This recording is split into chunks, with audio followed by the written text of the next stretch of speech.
खून अभियो है बा, ना शौक बदलल बा ना जुनून।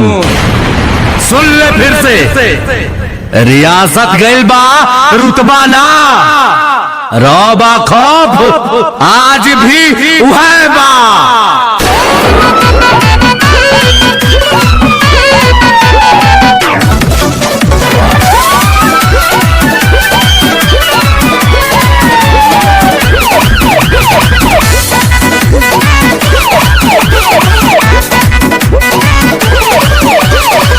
भोजपुरिया डरीला खाली बात से, साच खाती लड़ जाई केहू के दांत से।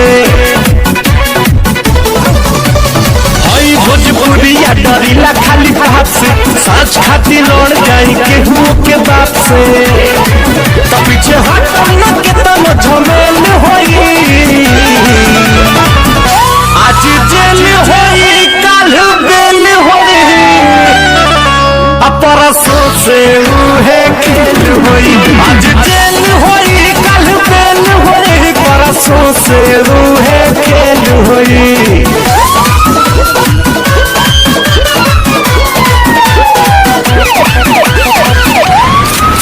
हथियार तो खाली शौक खाती रखीला बाबू, खौफ खाती नमवा काफी बा।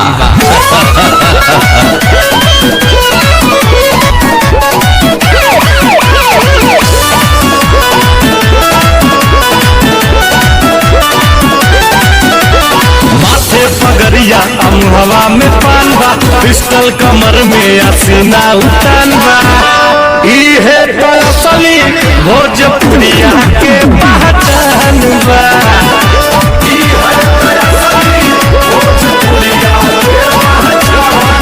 भारी सौ पर एक अकेल होई,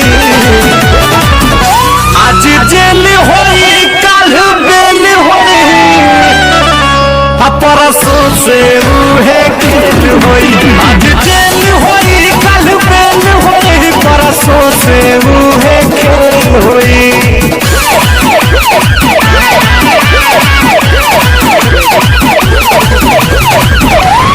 वाले जमीन पे होटल बना। हाँ देवरानीत जी, आज आपके प्राइवेट स्कूल में गरीब बच्चा मुफ्त में पढ़ेगा, ना हो सकला। हमारे दोस्ती का फायदा उठा लिया बाबू, कैसे कि हमारे दुश्मनी का नुकसान तू सह ना पैबा।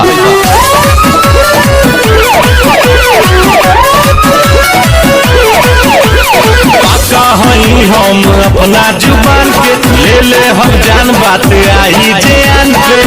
कभी ले न सही ले मटी के अपमान के,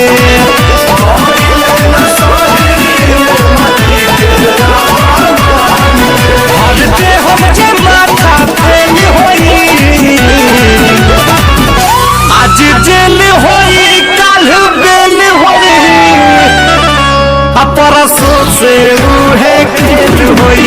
आज जेल होई कल बेल होई, परसों से उहे खेल होई। सिकंदर तो हम अपनी मर्जी से है, पर हम यहाँ दुनिया नहीं दिल जीतने आए हैं।